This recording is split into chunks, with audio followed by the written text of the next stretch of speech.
દક્ષિણ ભારતીય ઇતિહાસમાં વિજયનગર સામ્રાજ્યના પતન બાદ મૈસૂર સામ્રાજ્યનો જન્મ થયો.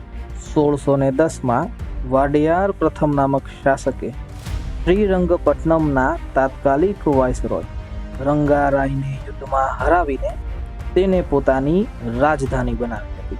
લગભગ 100 વર્ષ સુધી શાસન કર્યા બાદ મૈસૂરની ઉત્તરમાં 2 શક્તિશાળી રાજ્યોનો ઉદય થયો, જેમાંથી એક હતું હૈદરાબાદ અને બીજું હતું મરાઠા સામ્રાજ્ય. મરાઠા સામ્રાજ્યના વિસ્તારનું પરિણામ મૈસૂર રાજ્યને ભોગવવું પડ્યું. પરિણામ એ આવ્યું કે મૈસૂર રાજ્ય પર મરાઠા સામ્રાજ્ય દ્વારા આક્રમણો કરવાની શરૂઆત થઈ, જેના કારણે મૈસૂર સામ્રાજ્યની આર્થિક અને પ્રશાસનિક શક્તિ દિન પ્રતિદિન નષ્ટ થવા લાગી. મૈસૂરની આ પરિસ્થિતિનો લાભ ઉઠાવી 1761માં એક ભાગ્યશાળી મુસ્લિમ સૈનિક હૈદર અલીએ મૈસૂરમાં સત્તા સંભાળી. ભાગ્યશાળી એટલા માટે કારણ કે જ્યારે તે સુલતાન બન્યો ત્યારે દક્ષિણની રાજનીતિક પરિસ્થિતિ તેને અનુરૂપ હતી. જેમ કે મરાઠા પાનીપતના યુદ્ધમાં વ્યસ્ત હતા, અંગ્રેજો તેના દુશ્મન ફ્રાન્સિસીઓ સાથે વ્યસ્ત હતા, જ્યારે હૈદરાબાદ આંતરિક રીતે પ્રશાસનમાં અટવાયેલું હતું. બીજી તરફ હૈદર અલી દિન પ્રતિદિન પોતાના સામ્રાજ્યનો વિસ્તાર કરતો જાય છે, જેના કારણે આ 3 શક્તિઓનું તેનું દુશ્મન બનવું સ્વાભાવિક હતું. આ 3 શક્તિમાં હૈદરના સૌથી મોટા પ્રતિદ્વંદી અંગ્રેજ હતા, જેના કારણે હૈદરે અંગ્રેજોની વિરુદ્ધ કુલ 2 યુદ્ધો કર્યા હતા તથા 1781માં યુદ્ધ કરતો પણ મૃત્યુ પામ્યો. હૈદરની મૃત્યુ બાદ મૈસૂરનું સામ્રાજ્ય તેના પુત્ર ટીપુ સુલતાને સંભાળ્યું તથા તેણે પણ પિતાની નીતિનું પાલન કરતા પોતાના દુશ્મનોના વિરુદ્ધ યુદ્ધ શરૂ કર્યા. 1791માં બ્રિટિશ ગવર્નર જનરલ લોર્ડ કોર્નવોલિસે એક મૈસૂરના મહત્વપૂર્ણ શહેર બેંગ્લોર પર અધિકાર કર્યો તથા 1792માં તેણે સમગ્ર શ્રીરંગપટ્ટનમ પર આક્રમણ કરીને તેના પર અધિકાર કરવાનો પ્રયત્ન કર્યો. મજબૂર થયેલા ટીપુએ શાંતિ સંધિ કરીને મૈસૂરનું અડધું રાજ્ય અંગ્રેજોને સોંપવાનું વધારે પસંદ કર્યું. જોકે ટીપુ હાર માનવા માટે તૈયાર ન હતો. થોડા સમય બાદ ફ્રાન્સિસીઓનું એક જહાજ મોરિશસથી આવીને મંગલોર ખાતે ઉતર્યું. તેણે મૈસૂર માટે સહાયતાનો પ્રસ્તાવ રજૂ કર્યો. જહાજના માલિકે એ જાણ કરી કે તે એક ફ્રાન્સીસી દૂત છે અને ફ્રાન્સ ટીપુ સુલતાનની સહાયતા કરશે. આ અવસરને ટીપુએ હાથમાંથી જવા ન દીધો અને ફ્રાન્સીસીની સહાયતા માટે તેણે એક દૂત મંડળ મોરિશસ મોકલ્યું.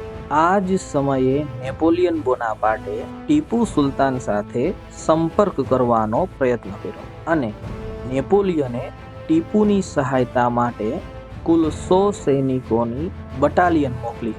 જોકે તે ટીપુ સુલતાન માટે પૂરતી ન હતી, પરંતુ આ એક સહાયતા હતી. બીજી તરફ ભારતના નવા ગવર્નર જનરલ બનેલા લોર્ડ મોર્નિંગટન, જેને તમે લોકો લોર્ડ વેલેસ્લી તરીકે ઓળખો છો, તેને ટીપુ અને ફ્રાન્સની આ વાતની જાણ થઈ તથા તેણે ટીપુ સુલતાન સાથે સંધિ કરવાનો પ્રસ્તાવ રજૂ કર્યો. તે ઈચ્છતો હતો કે ટીપુ સહાયકારી યોજનાનો ભાગ બની જાય તો તેના વિરુદ્ધ યુદ્ધ વગર સમગ્ર મૈસૂરને અંગ્રેજોની અધીન કરવામાં આવે, પરંતુ ટીપુ આ સંધિ કરવા માટે તૈયાર ન હતો. પરિણામ સ્વરૂપે અંગ્રેજોએ યુદ્ધની તૈયારી શરૂ કરી.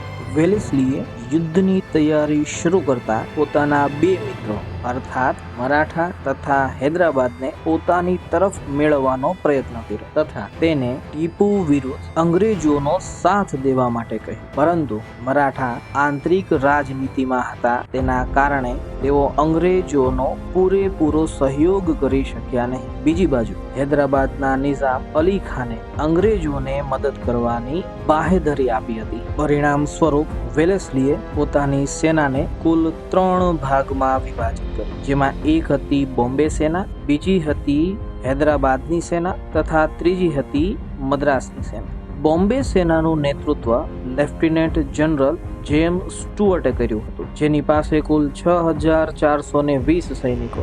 આ સેનાનું મુખ્ય ઉત્તરદાયિત્વ તે હતું કે તે દુશ્મનના રક્ષા બિંદુઓ પર હુમલા કરશે. બીજી બાજુ હૈદરાબાદની સેનામાં કુલ 16157 સૈનિકો હતા, જેમાંથી 6000 જેટલા ઘોડેસવારો તથા 10,000 કરતા પણ વધારે પેદલ સૈનિકો હતા. આ યુદ્ધમાં સૌથી મહત્વપૂર્ણ સેના મદ્રાસની હતી. આ મદ્રાસની સેનાના નેતૃત્વ કરતા જનરલ જોર્જ હેરિસ હતા. આ જનરલ જોર્જ હેરિસે પોતાની સેનાને કુલ 3 ભાગમાં વિભાજિત કરી, જેમાં 2635 ઘોડેસવાર સૈનિકો હતા.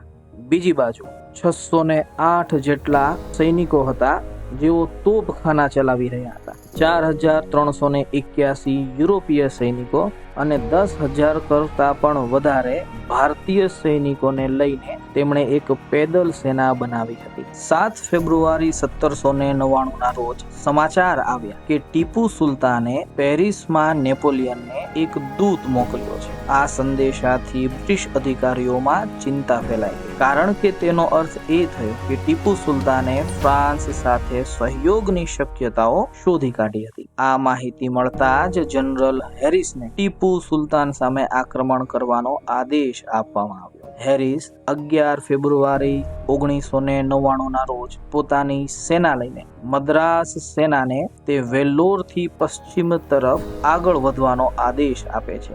જેમ જેમ દિવસો પસાર થતા ગયા તેમ તેમ તેનું સૈન્ય શ્રીરંગપટ્ટનમ તરફ આગળ વધવા લાગ્યું.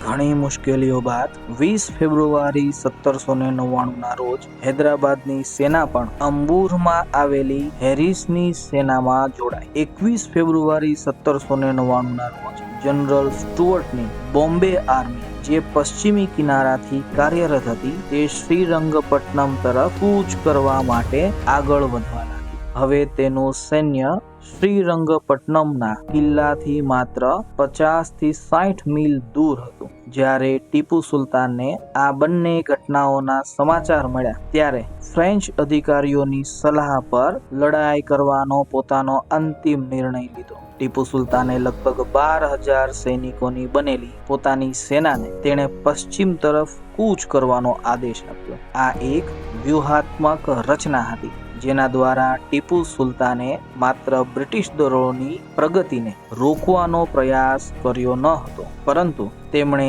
એ પણ સુનિશ્ચિત કર્યું હતું કે તેની સેનામાંથી એક નાની ટુકડી હેરિસની સેનાની પ્રગતિ પર નજર રાખે. બીજી તરફ જનરલ સ્ટુઅર્ટે પોતાની સેનાને 3 વિભાગોમાં વહેંચી દીધી. આ સૈનિકોનો મુખ્ય વિભાગ, જેને મોન્ટ્રેસર બ્રિગેડ કહેવામાં આવતો હતો, તે કુર્ગ અને મૈસૂરની સરહદ પર સેડાસીરની ઊંચી ટેકરીઓ પર તૈનાત હતો. બાકીના 2 વિભાગો, જે 8 થી 12 માઇલ પાછળ હતા, ટીપુ સુલતાનના મુખ્યાલયની ખૂબ જ નજીક હતા. 5 માર્ચ 1799 ની સવારે ટીપુ સુલતાનના સૈનિકો જંગલમાંથી આગળ વધ્યા અને મોન્ટ્રેસરની બ્રિગેડ પર તેમણે હુમલો કર્યો. આ હુમલો એટલો ઝડપથી હતો કે બ્રિટિશ સેનાને અગાઉથી તૈયારી કરવાનો પણ સમય મળ્યો નહીં. મોન્ટ્રેસરની બટાલિયનનો ખૂબ જ દ્રઢતાથી લડી હતી. તેઓ બ્રિટિશ દળો માટે એક મુખ્ય રક્ષાત્મક બિંદુ હતા અને તેઓએ તેમની બધી જ શક્તિથી ટીપુ સુલતાનની સેનાને જવાબ આપ્યો. સ્ટુઅર્ટના દળોએ તેમની બધી જ શક્તિ લડાઈની અંદર ઝોંકી દીધી. લગભગ 2.5 કલાક ચાલેલા આ ભીષણ યુદ્ધ બાદ ટીપુ સુલતાનના બાકીના સૈનિકો જંગલ તરફ ભાગી ગયા અને બ્રિટિશ દળોએ ફરીથી પોતાનું સ્થાન મેળવી લીધું. આ યુદ્ધમાં મૈસૂરના 1500 સૈનિકો મૃત્યુ પામ્યા અથવા તો ઘાયલ થયા. 16 માર્ચ 1799 ના રોજ જનરલ હેરિસે પોતાની સેના સાથે એક નવા આક્રમણની યોજના બનાવી અને દક્ષિણ પશ્ચિમ તરફ તેઓએ કૂચ કરવાની શરૂઆત કરી. બધા સૈનિકો 2 સમાંતર સ્તંભોમાં આગળ વધ્યા. જમણી બાજુ બ્રિટિશ અને મદ્રાસ રેજિમેન્ટ, જ્યારે ડાબી બાજુ હૈદરાબાદની ટુકડી હતી. ઘોડેસવારો તેમની આગળ અને પાછળ કૂચ કરતા હતા. 24 માર્ચ 1799 ના રોજ હેરિસની સેના માદુર નદી પર પહોંચી અને ત્યાં તેણે છાવણી નાખી. નદી પાર કર્યા બાદ હેરિસને સ્ટુઅર્ટ તરફથી સેડાસીરમાં તેમની સફળતાનો સંદેશ મળ્યો, જેના કારણે અંગ્રેજોની સેનામાં આત્મવિશ્વાસનો જન્મ થયો. 27 માર્ચે હેરિસે પોતાની સેનાને મલ્લવેલી તરફ આગળ વધવાનો આદેશ આપ્યો. એ સ્પષ્ટ હતું કે ટીપુ બ્રિટિશ સેના સામે લડવા માટે પોતાની સેના તૈયાર કરી રહ્યો હતો. બ્રિટિશ કમાન્ડર જનરલ હેરિસે પોતાના દળોને તૈનાત કર્યા. તેણે પોતાના સૌથી મજબૂત ડિવિઝનના કમાન્ડર કર્નલ વેલેસ્લીને ટીપુની જમણી બાજુએ હુમલો કરવાનું સૂચના આપી હતી, જ્યારે હેરિસે પોતે બ્રિટિશ રેજિમેન્ટ સાથે મલ્લવેલી ગામ પર હુમલો કર્યો હતો. અંતમાં ટીપુની સેના આ ગામમાં હારી અને અંગ્રેજોની જીત થઈ હતી. અહીંયાથી બ્રિટિશ કમાન્ડર જનરલ હેરિસે પોતાની સેનાને આગળ વધારવાની શરૂઆત કરી હતી. શ્રીરંગપટ્ટનમ પર હુમલો કરવા માટે બ્રિટિશ જનરલ હેરિસના દળો ધીમી ગતિએ આગળ વધી રહ્યા. 5 એપ્રિલ 1799 ના રોજ જનરલ હેરિસની બ્રિટિશ સેનાએ શ્રીરંગપટ્ટનમના દક્ષિણી પશ્ચિમમાં કાવેરી નદીના દક્ષિણી કિનારે સ્થાન લીધું. સૈન્યની સ્થિતિ ખૂબ જ વ્યૂહાત્મક હતી. તેની જમણી બાજુ ઊંચી જમીન પર હતી, જ્યારે ડાબી બાજુએ જળમાર્ગ અને કાવેરી નદીનું અભૂતપૂર્વક રક્ષણ હતું. તેની પાછળ ઊંડી ખાઈઓ હતી, જે કોઈ પણ હુમલાને રોકવા માટે તૈયાર હતી. તેની સામે ખંડેર ગામડાઓ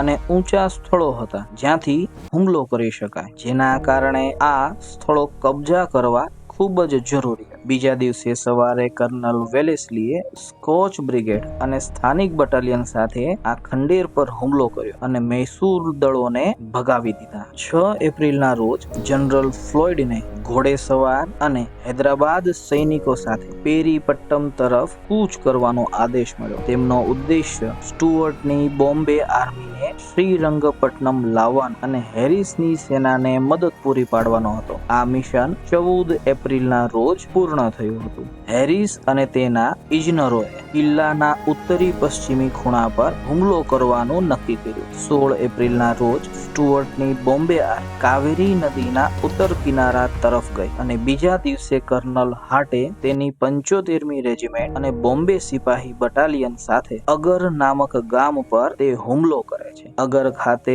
6 તોપો અને 2 હોવિલ્ઝરની બેટરી ગોઠવવામાં આવી હતી અને શ્રીરંગપટ્ટનમ ખાતે કિલ્લાના ઉત્તરી પશ્ચિમી ખૂણા પર ગોળીબાર તેમણે શરૂ કર્યો હતો. 20 એપ્રિલના રોજ બ્રિટિશ દળોએ કાવેરી નદીના કિનારે આવેલી એક ગન પાવડર મિલ પર હુમલો કર્યો. ગન પાવડર મિલ પર કબજો મેળવવા બ્રિટિશ દળોને કાવેરી નદી કિનારે ખાઈ ખોદવામાં અને નદી પાર કરી કિલ્લાની દિવાલોને નિશાના બનાવવા માટે અન્ય બેટરી સ્થાપિત કરવામાં મદદ મળી. 27 એપ્રિલના રોજ બ્રિટિશ દળોએ કિલ્લાની દિવાલોની સામે તેમની નવી બેટરીઓ સ્થાપિત કરી. 2 મે 1799 ના રોજ આ બેટરીઓએ કિલ્લાની દિવાલો પર ગોળીબારી શરૂ કરી, જેના કારણે એક જોરદાર વિસ્ફોટ થયો. કિલ્લાની દિવાલોને ભારે નુકસાન થયું, જેના પરિણામ સ્વરૂપ 3 મે ના રોજ અંગ્રેજો દ્વારા એવી જાહેરાત કરવામાં આવી કે કિલ્લામાં ઘૂસણખોરી શક્ય છે, જેના કારણે હેરિસે હવે યોજના તૈયાર કરી લીધી તથા તેના માટે તેણે જનરલ બેયર્ડની નિમણૂક કરી હતી. અંતે જનરલ કિલ્લાની દિવાલ પર હુમલો કર્યો. શરૂઆતમાં તેમને ભારે ગોળીબારોનો સામનો કરવો પડ્યો, પરંતુ તેઓ તેમના લક્ષ્યો સુધી પહોંચવામાં સફળ થયા. આખરે ટીપુ સુલતાનના સૈન્ય કિલ્લાની દિવાલોથી પીછેહટ કરવા લાગ્યા. ટીપુ કિલ્લાની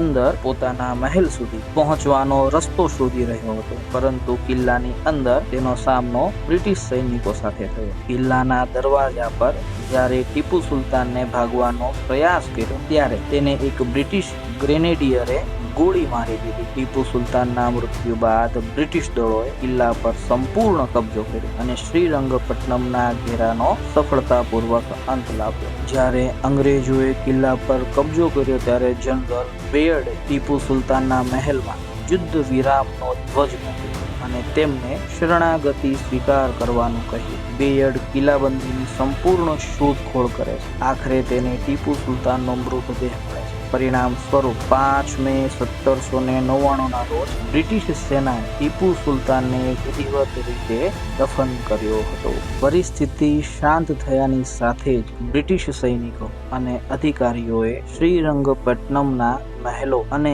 ઇમારતોમાં ઘૂસી ગયા અને તેમને લૂંટવાની શરૂઆત કરી. કિલ્લાની અંદરનો બધો જ ખજાનો, કલાત્મક વસ્તુઓ અને કિંમતી વસ્તુઓ અંગ્રેજોએ લૂંટી લીધી. તે બ્રિટિશ સેનાની જીતનો એક ભાગ હતો અને તેમાં ભારતીય સૈનિકો અને અધિકારીઓનું પણ મહત્વપૂર્ણ યોગદાન. આમ ટીપુ સુલતાનની મૃત્યુની સાથે જ સમગ્ર મૈસૂર સામ્રાજ્યનો અંત થયો અને ફરી વખત મૈસૂર સામ્રાજ્યમાં સહાયક સંધિ લાગુ કરીને વાડિયાર વંશની સ્થાપના કરી દેવામાં આવી.